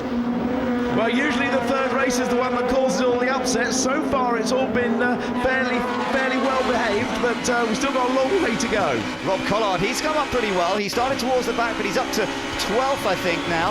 And O'Neill actually is ahead of that other cars I saw. So Paul O'Neill's up to 8th. That's a good run from him. And Collard is now in 11th place, clipping the apex there with Stephen Jelly just ahead of Rob Collard. These two have had an incident already this year, so they'll want to try and keep it clean as they come down the hill. Right behind Rob Collard with the big red strip on his windscreen is Alan Morrison in the Ford Focus, but we're back with the race leaders. It's James Thompson still from Andrew Jordan in second and Johnny Adam in third. Yeah, still no movement there. It's Paul O'Neill, as you say, running in a really good 8th. He's the local lad from Widnes, so a lot of local support for him here. Yeah, there is. But this group, I tell you what, this is going to be really interesting because James Thompson is not able to break away as Turkington was earlier. There's a battle going on further back as well. Adam Jones is in that group as well. Yeah, and I think he's just got past Paul O'Neill, so that's for 8th. Adam Jones managed to get past Paul O'Neill and has sneaked through there and gained a position. That's put him to the head of that next queue. Yeah, and Collard, coming into your shot there, has got in front of Jelly at the same time. Yeah, so there were some changes there as they headed down the hill into his lops. But Adam Jones, with that slight pickup problem, still costing him time. The two Ford Focuses running together. Alan Morrison in 12th and Tom Chilton currently in 13th. They're ahead of Pinckney and Jackson. Matt Jackson's not been able to make up a huge amount of ground starting at the back as he did. Collard has made up a bit more. He had a good start off the line, which of course is always a part of driving the BMW. Across the line they come once more. It's still Thompson who leads. Jordan in second. Johnny Adam has just set the fastest lap there. He sits in third. Yeah, that'll get better though, I can guarantee it. But really impressed with Rob Collard's driving this year. He's really got that maturity, confidence, experience. He's carving his way through the field at the moment, and really, really impressed with Rob this year. Yeah, driving superbly, and he needs something here because that prop shaft failure at the start of race 2 has really dented his championship hopes. Thompson, though, with the control here. Jordan a bit deep there. Oh, and there was a tap from Matt Neal on Johnny Adam, and it's gone wrong. And Matt Neal pays the penalty as well to hold up his teammate Giovanardi, and Plato's got a chance. Look how that's changed things around. Yeah, that tap on the back of the BMW, Johnny Adam just instantly turned it round. The rear-wheel drive cars, as we've said already so far, they can't recover that situation like a front-wheel drive car by mashing the throttle and pulling the front round, and Adam just got turned around, and it's really broken up the front pairing. Yeah, and it's put Matt Neal into third place. Now remember, in terms of the championship, Turkington coming into this race leading the championship, but now Matt Neal's moved up. Turkington's still several places behind him, so this could be Matt Neal's advantage, but he's got Jason Plato right behind him, then Giovanardi, so you've got 3 champions all racing against each other. Another champion up front, of course, that's James Thompson, but these guys are going to go at it, hammer and tongs, and they've got Adam Jones joining in the yellow and green Seat. Here we go, a replay. This is looking back at Andrew Jordan. There you see behind Matt Neal. Oh, nearly punts Adam all the way round. Yeah, that was a big spin. Take another look. As you look up ahead, you'll see the BMW in the middle of the road and then come straight again, thankfully. And this was Jason Plato then trying to take advantage, and he did get past Giovanardi as a result of that. Matt Neal's a bit wide there, gets it tucked in eventually, and the top 2 have been able to make a break from all this. Yeah, I think this is exactly the scenario that Thompson and Andrew Jordan wanted. No BMW close to them because of that separation. Oh, Matt Neal was quick into that, but sort of then held everybody up on the apex. I wonder if anything's going to change for third there. It's pretty tight. Matt Neal still just in third, Plato in 4th, then Giovanardi in 5th place, then Adam Jones. Look at them all. And Jones ahead of Turkington. He's really having a good run here, is Adam Jones, making the most of any breaks in the traffic, and that's a good effort from Adam Jones. Turkington, then O'Neill running in 8th. Collard is still there, he's in 9th, and Stephen Jelly is in 10th place. We're on board with Rob Collard as he climbs the hill. Yeah, I'm sure that Matt Neal's car is at least slightly hobbled by that damage, and obviously he's queuing everybody up behind him, and that can only last so long. Oh, look at the back of Paul O'Neill's car sliding there. This is on board with Collard, trying to line him up. O'Neill's had to go defensive, but Collard is very late on the brakes. Yeah, but so is O'Neill, so I think he's going to fend him off through Lodge Corner, and the sunshine.co.uk car just staying ahead of the Airwaves BMW. They've got the Stephen Jelly machine right behind them as well, so that could change across the line. So 5 laps completed. We go on to lap 6 out of 15. There's still plenty of time here, and the BMWs are going to get stronger, remember. Look at that, on board with Rob Collard, and he's getting alongside Paul O'Neill. This is the battle for 8th position. Yeah, but he's on the outside coming down to Cascade. He's cleanly through though. Great move. Well, Rob Collard obviously heard what I was saying about him, and he's driving beautifully. Yeah, very good stuff indeed. He's coming from the back, remember. This is really quite some performance from Rob Collard, starting 20th on the grid. He's now got himself into 8th position. Up front is still James Thompson, and he's made a break now from Andrew Jordan. There's no doubt about it. The last lap has certainly been an advantage. You're looking, just briefly, trying to get a picture of the feet on the pedals there, but James Thompson guiding his way through the Knickerbrook chicane, the second part, and leading Jordan. Then Matt Neal, still with Jason Plato behind him. The rest of them all charging down into this section. Dan Eves got Harry Volkard trying to get alongside, but that wasn't going to change, and that's the battle for 16th position. Yeah, I hope we get that shot of James Thompson's feet, because he really does control the car. He comes from a rallying background, and rally drivers always use that left foot on the brake technique just to balance the attitude of the car. It's a great technique and very good. Matt Neal damage looking worse, and here comes, nearly through there on the inside was Plato. Yeah, he really thought about it there, didn't he? And Neil is definitely holding them all up. The damage on that car, it is not that quick in a straight line in particular. Obviously, the aerodynamics have taken a bit of a hammering, and as he comes down to Oulton, he's still just fending off Plato. Now, remember, these two were battling for lap after lap in the last race, and Plato emerged victorious. Neil was never able to quite get alongside, but he certainly gave him a nudge or two, and I'm sure that Jason might return the favour over the next few laps. Yeah, it's something's got to give here. It's too long in this race to go for it to stay like this. Yeah, I can't see it staying like this either. Bits of bumper might fall off Matt Neal's car for that matter, because it's certainly looking a bit wobbly at the back.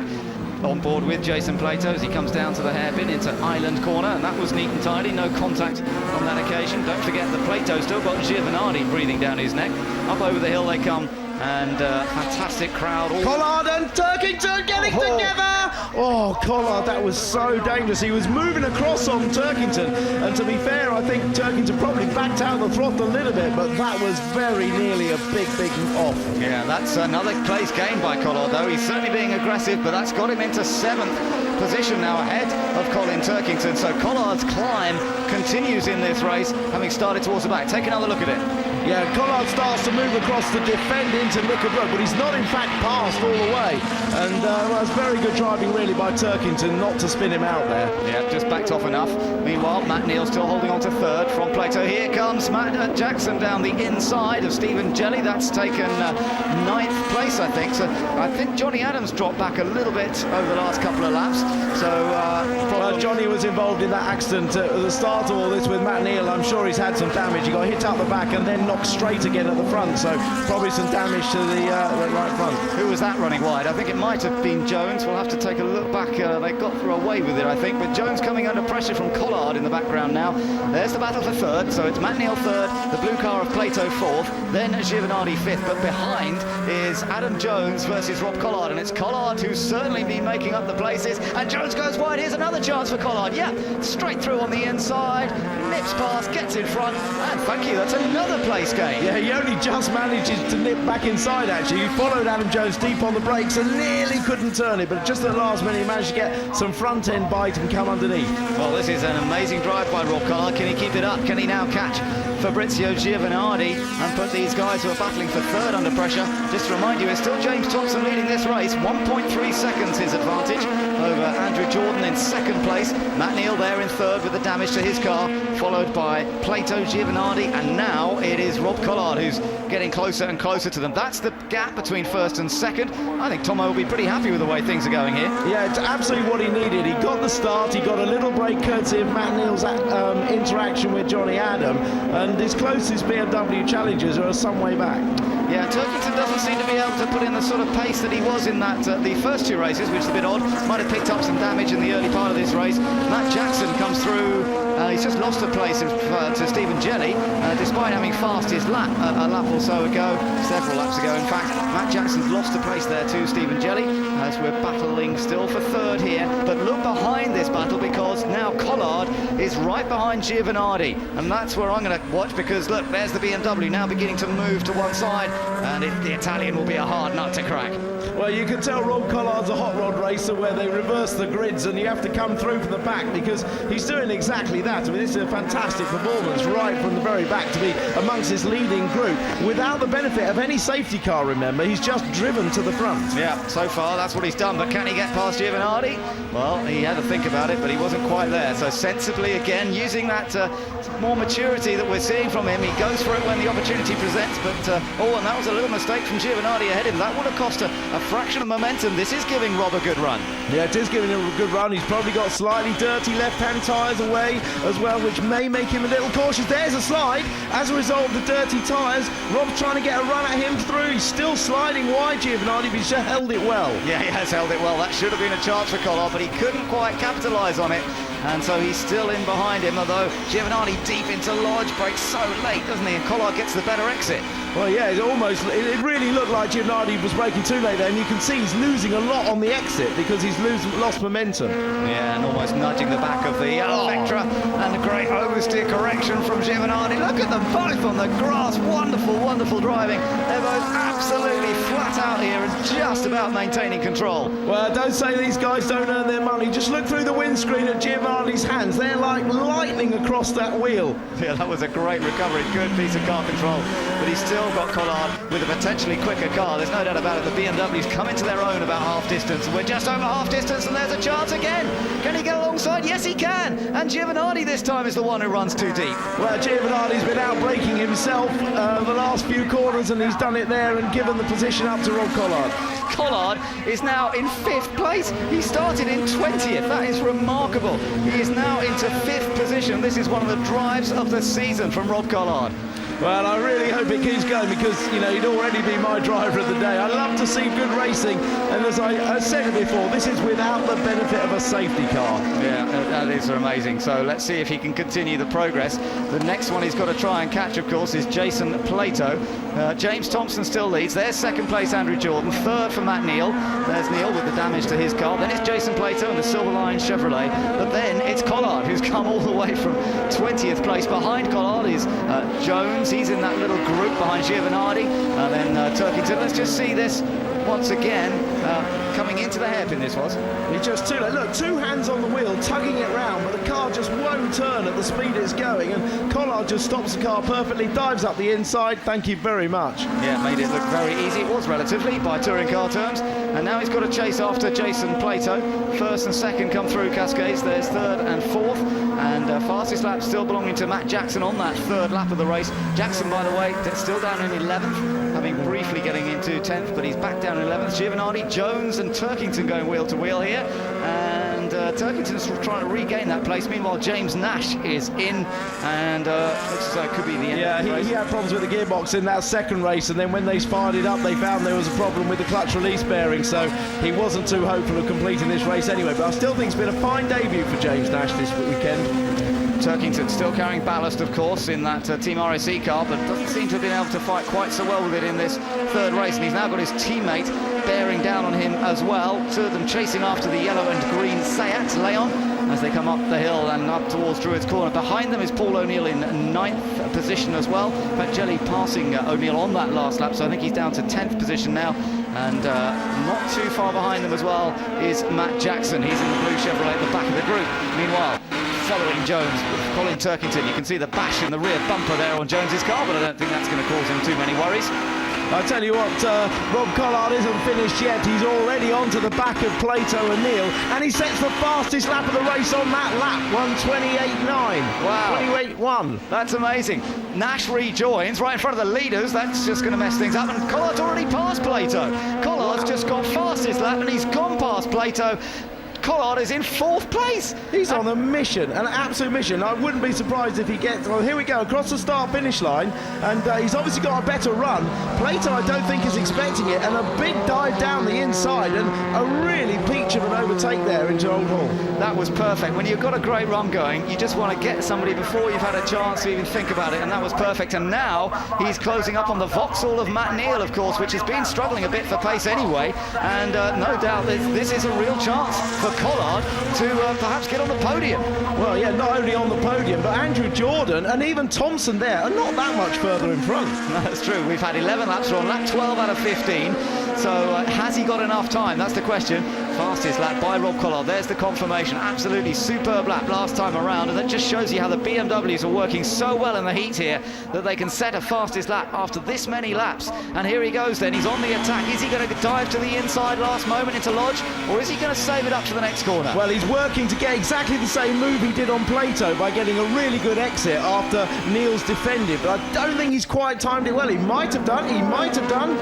Matt Neal holds it tight, and he's going to push him out wide, and he can't cut back this time, so he can't repeat the manoeuvre of last lap on Jason Plato, and Plato's still there behind them, so he's ready to capitalise on anything that might occur. Collard goes wide. Neal really trying to turn the car in. You can see him chucking the Vauxhall in to get it turned into the left-hander, but gets through the corner well, and Collard still quite hasn't got the momentum he needs here to attack into the hairpin. No, he's hoping that Neal's going to run wide, but Neal's braked early enough, I think, there. Rob Collard cuts it back, but he's not going to get an overlap there with Neil driving so tightly. Clever stuff from Matt Neal. That was beautifully done, and although Collard's potentially quicker, he couldn't really do anything with it. Now he's got to see whether he can try anything on the outside. No way through there. This is Matt Neal, double champion of touring cars in the past, driving absolutely brilliantly at the moment to fend off the man on a mission. That's Rob Collard, of course. Don't forget, it's still James Thompson who's leading this race. Thompson leads by 1.8 seconds, but it's this battle that we're watching for third. And here comes Rob Collard again, closing up into Druids, the double apex right-hander, through here, over 100 miles an hour at the apex, and now on the accelerator hard, but he's not quite there on the approach to Lodge. No, Matt Neal did that very well. Will he defend into this corner, which will give up an opportunity to Collard going past the start-finish line? He doesn't need to, and Rob hasn't got quite such a good run. No, let's just see though, as he comes up over the line, it's going pretty well, but there's no space. There's no space on the inside. Matt Neal, there was a slight touch. You can see the correction on Matt's car. Now he's going to try and cut back. He's trying to force Matt to brake late, and Plato's joining in. Plato's going to become a part of this as well. Well, it'd be a shame for this to end in tears for Rob, but you can tell that his dander's up, and he's not going to give up on this podium position. Absolutely, he wants a podium starting from 20th place, and he's got every chance, but Matt Neal is defending resolutely, watching the mirror, seeing where that BMW is, the Airwaves car, looking for any chance to get past here, but he can't do it there. Matt Neal holds the inside line. Oh, and he gets on the oil a little bit almost there. Did Collard just cost him a bit of traction? Yeah, it cost him a little bit of time. I think it's probably his eagerness to get on that throttle and accelerate the car out the hairpin that was causing that oversteer. Yeah, we're on less than 2 laps to go now, lap and a half or so for this race, and still Collard chasing that third position as they come out of the chicane. Oh, he gets into a big old wobble coming out of the chicane that time, getting a bit carried away perhaps with all this, but still in with a shout here. Yeah, I'm sure if the team had said to him, if he'd started further up and was in 4th place, he'd probably say that was good enough. But when you've had such a fantastic charge, you actually don't worry about the points. You just want to keep going. Yeah, that's all that matters. Well, I tell you what, Matt Neal is brilliant through Druids, that right-hander that leads onto that straight, and by doing so, and then he's good enough through here that he can just about fend off Rob Collard, despite Collard being quicker. So we're on to the final lap, and Matt Neal desperately holding on for 3rd place. Collard looking to gain more ground if possible. It's already been an absolutely remarkable drive by him, starting from 20th. He is currently in 4th. Race leader James Thompson, Andrew Jordan there in 2nd, and here we go then. Battle for 3rd is still on as they come around this final lap. He's trying to nose alongside, can't do it there at Cascades. Now, what about the momentum? Great accuracy from Matt Neal, not putting a wheel over the edge. Now it's all about the braking into the hairpin. Get it right. Don't outbrake yourself like Giovanardi did. Clever stuff. Yeah, Matt Neal just moving out a fraction to give himself a little bit of a better run through there, but not open the door to Rob Collard. But he's running out of places to pass. We haven't seen many passes on the brakes here into Knickerbrook, so the only place left is going to be Lodge, the final corner. But we saw how quick Matt Neal was through Druids, the preceding bend, and I don't expect him to leave the door open at all. No, James Thompson's looking good for his 3rd win of the season as well. Interesting, we had so many different winners to start the year. Turkington and James Thompson are going to become 3-time winners, and keeping the whole thing bubbling away in terms of the championship. And of course, Turkington leading the championship coming into this race. I think he may well have lost the lead again to Matt Neal, because Matt Neal, if he holds on to 3rd, may well retake the championship lead, but he's going to be under attack for that 3rd place into the final corner. Rob Collard trying everything he can, but it's clean, it's sensible, and it's James Thompson who comes through to win the 3rd race of the day. Andrew Jordan an excellent 2nd, and 3rd goes to Matt Neal. But what a drive by Rob Collard, starting 20th I should say, and finishing 4th. Stunning stuff from him. Plato finishes 5th, and then Giovanardi, Jones, Jackson, O'Neill and Turkington complete the top 10. Well, Morrison just beat Turkington to that final point as well, on the line. Yeah, so Turkington lost out there, right on the line, as you say. Alan Morrison squeezing past him, so that was disappointing. Let's see what happened to Stephen Jelly and Dave Pinkney on that last lap, with Johnny Adam behind them as well. Oh, little tap from Jelly on Pinkney, and then Pinkney gets on the grass, bounces across in front of Jelly, and the other guys all go whizzing past. Thanks very much. Take out the sides. Oh, ouch, both into the Armco as well. Yeah, that was unfortunate on the last lap, but a great drive by James Thompson. A little bit fortunate perhaps, but he did everything he could possibly do, which is what a professional driver does. He made the start, got away, and just paced himself to the end. Yeah, pretty beautiful drive, as we saw from Donington. When he got in front there as well, he was able to control it, and that's the class of the man. In fact, Gordon Shedden took the victory in the Honda here last year in race 3, and it's repeated that in the hands of James Thompson. But it's Andrew Jordan second and Rob Collard. What a drive by Rob Collard. He got the onboard there, he's got his door open, and that was one of the drives of the season, there's no doubt about it, coming from 20th on the grid to finish in 4th. I don't think anybody could have predicted that. So let's just confirm that result then. Thompson the winner from Jordan and Neil. Collard a fine 4th, a fighting 4th from Plato, Giovanardi, Adam Jones, Matt Jackson, Paul O'Neill and Alan Morrison. And Colin Turkington missing out on any points at all in the end there, finishing down in 11th place. So the Team RAC car just out of the points. Harry Volkard 12th, then Johnny Adam, Dan Eves, Martin Bell, and then the cars involved in various incidents, especially at the end there, Pinkney and Jelly. James Nash also had his problems, and Tom Chilton had problems earlier on. So a really interesting race, that one. Fantastic in the battle for 3rd, particularly. A fairly controlled race, of course, up front from James Thompson.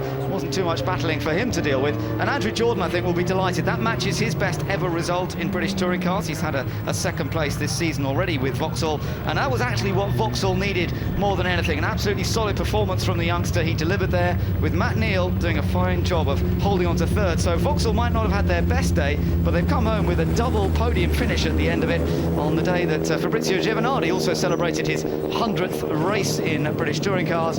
Well, he had to settle for 6th position in that particular race, and this is what it has done to the standings. Matt Neal has retaken the lead. Look at that. We saw Turkington go ahead after race 2, but now just 2 points in it, Matt Neal has taken over the top spot once again, and Giovanardi there in 3rd, then Plato, and Collard, who was really down after that 2nd race, after that prop shaft failure. He said, oh, I don't know, that could be it for my championship hopes. But what a way to reply with that performance, and he's there in 5th. But James Thompson's a danger for everybody if he keeps on winning races like that. He is currently 6th ahead of Adam Jones. Andrew Jordan, useful points for him there, that 2nd place. He's ahead there of Matt Jackson and Johnny Adam in the other Airwaves car. So, well, I think everybody here at Oulton Park has enjoyed the day. The sunshine has been tremendous. The racing has been hard fought and pretty clean throughout all the 3 touring car races. We only saw safety car very briefly earlier on, but really nothing much in terms of major incident to worry about. Lots of good hard racing, always tough to pass here. And Matt Neal was brilliant in the way he defended that 3rd place from Rob Collard. But Collard himself showed you can overtake, having started 20th and got to 4th. Well, that certainly shows some people that it is definitely possible to overtake around the Oulton Park circuit. Thumbs up from him, and I think the team will be celebrating that one big style. Bad luck to his teammate Johnny Adam, who started 3rd on the grid and was really hopeful of a good result there, but it all went a little bit wrong for him with that contact from Matt Neal at the hairpin, and I'm sure he will feel a bit aggrieved about that, and maybe they even will look into that incident later on. But, well, the end result was it was all over for him. Let's get some reaction down there in the pits. Down to you, Louise. Congratulations, James. It was a slow start to the weekend for you, but you've certainly ended it on a high, haven't you? Yeah, it just shows what teamwork does. You know, the boys have been working exceptionally hard, and we made progress every session after qualifying. And they gave me an outstanding car in that race, and yeah, over the moon for them. Now, you said to us on the outlap that you were going to have to make your car the widest Honda around, but actually you didn't seem to get trouble too much. Well, there's two ways about it. Either hold everybody else up or try and get your head down and disappear like a scolded cat. I took the first approach, and if it didn't work, I'd have resorted to the second approach. Were you surprised how easy that victory was for you, though? Or maybe it wasn't as easy as it looked? Well, I think I said we lost out in qualifying a little bit. But I always thought we'd had a strong race car, and we fine-tuned it every race. And of course, the nice thing is when it comes together, you know, and you win, it's just fantastic. And of course, we've won now 2 races at Donington, 1 at Oulton Park. So let's keep the roll going. Congratulations. Well, let's have a word with second place finisher Stephen Jordan, equalling his best ever result in the BTCC. A relatively quiet race for you as well, though. Yeah, it was. At the start, I could see Tomo was losing the back a lot on the way into corner, so I thought we might be able to have a go at him for the win.